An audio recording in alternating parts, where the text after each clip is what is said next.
Yo, welcome to the first episode of Buttered Popcorn. I am your host, Swayze, and this channel is all about movie reviews, TV shows, in-depth reviews, talking about films.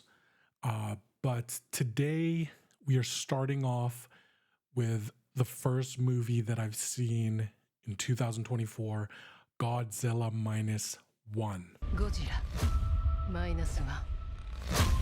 Just quickly, my background, I went to film school. I have a bachelor's degree in film. I've directed a lot of short films. Haven't really directed since about 2018, but I've always been into film. And I wanted to make this channel to really kind of get back into it because I miss film school. I miss talking about movies. I want to talk about movies with you guys. I'll probably bring some of my friends in, have some, discussions. But anyways, today, Godzilla Minus One. It's a Japanese film, and I'm going to be looking at IMDb. It's made by Yamazaki Takashi, and it stars, I might butcher these names, Yunosuke Kamiki and Minami Hamabe. And every category I will give it out of 5. And the final kind of score is not really an aggregate. Like, I'm not just averaging everything, but yeah, well, let's just get into it. We'll try it out. So get into the story. To me, this was one of the strongest parts of the film. I was surprised at points. It wasn't a linear, A to B where everything that's going to happen. There were great moments. There were heartfelt moments. There were, horrific moments. Don't get it wrong. This is a blockbuster film. This isn't some sort of independent, kind of artistic film. This is supposed to be a blockbuster, but they do so well within those confines of a blockbuster. And a lot of it has to do with the development of the story, with development of the characters, with the acting, with not necessarily Godzilla itself, but with everything else that makes a film great. Godzilla obviously is a huge part of this film, but it's more about the suspense that they create. I saw a lot of parallels to Jaws, and honestly, this is I wouldn't say nowhere near Jaws, but Jaws to me is one of the best films ever made. Great suspenseful, great story, great characters, great character arcs. It's just a mastercraft in suspense. Spielberg, obviously, but I saw a lot of influence taken from Jaws. And I think that's a great thing, to make a Godzilla movie and be inspired from Jaws. And you could tell in the filmmaking, in the story beats, in the way that the director and the writers develop the characters and the actors too. So I would say the story was really great, but I don't want to spoil too much, but I will say that there were cheesy moments, and it didn't take away from the film, but I guess I probably could have done without them. You'll have to see for yourself, because it is, I don't want to spoil it, right? So overall, the story, I would give a 4 out of 5. Really great, but not amazing. The written characters on the page were amazing. Shikishima is such a great hero, and we follow him and we feel bad for him, and we want him to succeed, and he's screwing up, and he is depressing, and he's sad, but we're rooting for him. And it's partly how it was written on the page, partly how the character develops, but also the actor. I just want to give him props because he was a standout. Kamiki Yunosuke,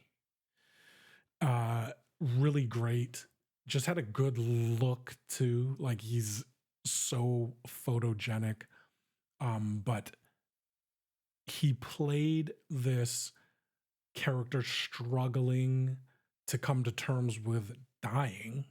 He was supposed to be a kamikaze pilot, and we feel for him. We feel like him, who wants to die? Who does, really? Who wants to fly a plane into kill a bunch of people in a war? Nobody, right? It was supposed to be a great honor to do that in World War II for the Japanese, but obviously there was many people who didn't want to do that, right? And he was one of them.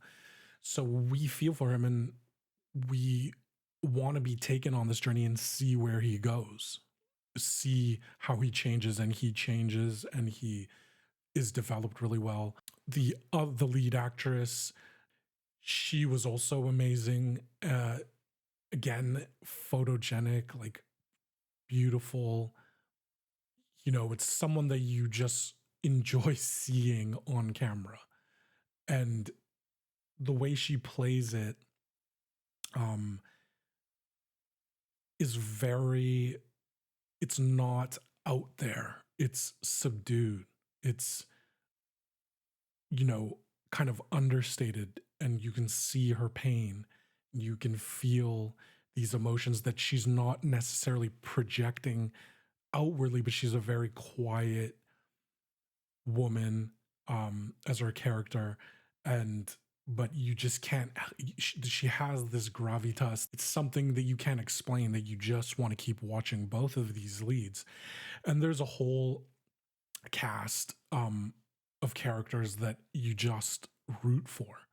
And Shikishima ends up going to work on a boat, cleaning up mines in the ocean with a bunch of guys. And it's funny. They're great actors. They're hilarious. And it adds that counterbalance, that juxtaposition to this horrific Godzilla. And I just want to talk about Godzilla. This is probably the place to talk about him, but I thought they made him scary, made Godzilla scary, and they used him sparingly. And I think that's such a brilliant way to go about it, because if you watch a film, all the masterful kind of monster films, watch Jurassic Park, right? You don't just get 90 minutes of a T-Rex tearing everything up, or velociraptors, killing everything, as in the first film. Maybe you do in the newer ones. But Spielberg, again, knew how to use that suspense where you don't just, the first frame isn't a, velociraptor tearing up somebody, and then the next 90 minutes is the same thing. He knows, masterful filmmakers, writers, directors, they know that they have to slowly build that suspense, right? So if you look at a movie like Aliens, The Thing, these iconic monster movies, these movies that stick around, that not just kind of genre trash, but they stick with us. I watch Jurassic Park every year at least once. I watch Aliens, The Thing, all of those films, because they're masterfully crafted. And I'm not going to say that Godzilla Minus One is at the level of those films I mentioned, but it's close. The way that they used Godzilla was scary, but I never felt, to be honest, I never felt that same horror that I felt in Alien or Aliens or The Thing or Jurassic Park. It never got to that level, although they did a great job at creating that suspense. It's not at that masterful level. Um, so I will give, characters and acting a 4 out of 5. Really great, but there is room for improvement. One thing I really enjoyed about this Godzilla film, and I'm going to keep comparing it to modern day Hollywood blockbusters, right? So, one thing that I notice is that there's especially in action films or big blockbusters, that there's so much cutting in the editing. So, instead of letting scenes play out, letting the camera move or the visuals just play out instead of cutting 1,000 times in one scene. And Godzilla Minus One thankfully did not do that. There were beautiful shots of the ocean, you know, amazing shots of Godzilla walking through Tokyo and destroying things. And it wasn't overused. And there was still great framing, great color correction. Nothing, honestly, I've only seen it once, and this was 3 days ago. So honestly, nothing stood out to me. Like, wow, this is an absolute beautiful film with amazing, um, amazing shots and, like a Terrence Malick shot or like Tarantino, a beautiful Tarantino dolly or something, or like some sort of, iconic shots. But it was good. It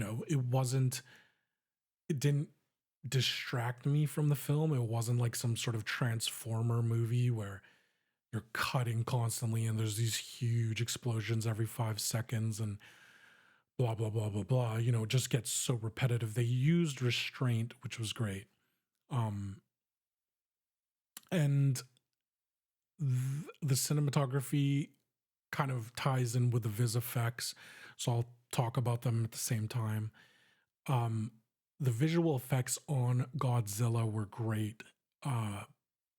He looked like a scary ass kaiju. He looked like a scary monster, and they did a great job. The way he even walked almost was like a throwback to the old Godzilla films where they had the dude in a suit, on a sound stage, and he kind of like, hobbles back and forth.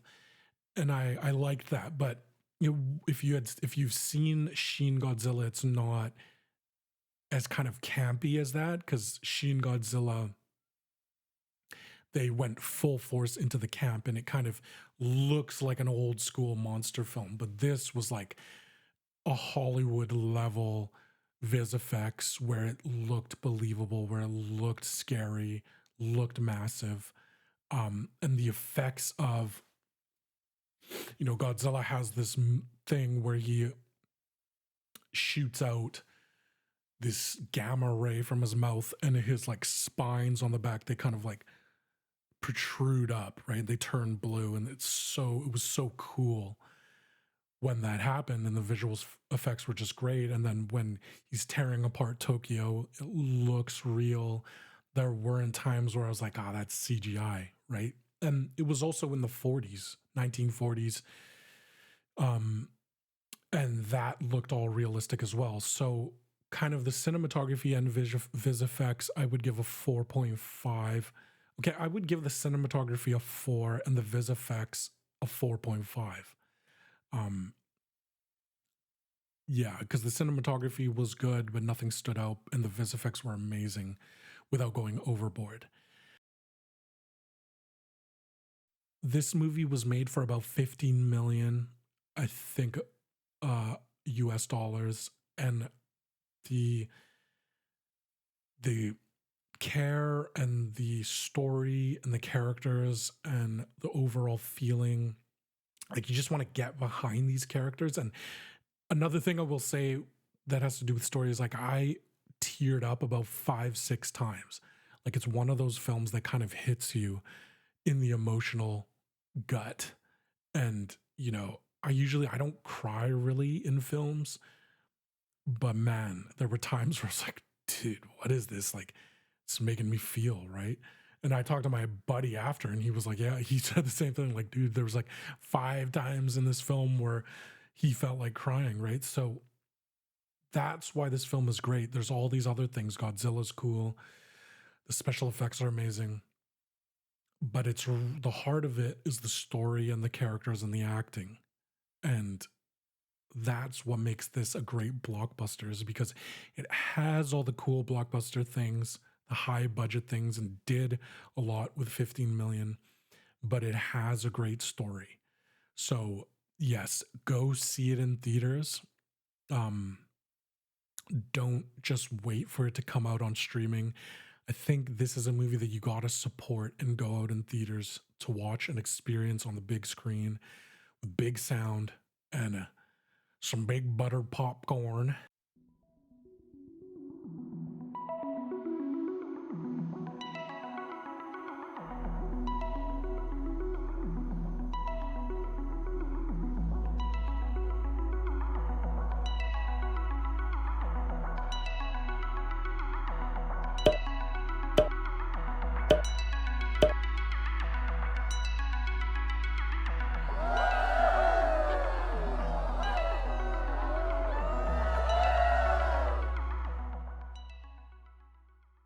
I will be reviewing more.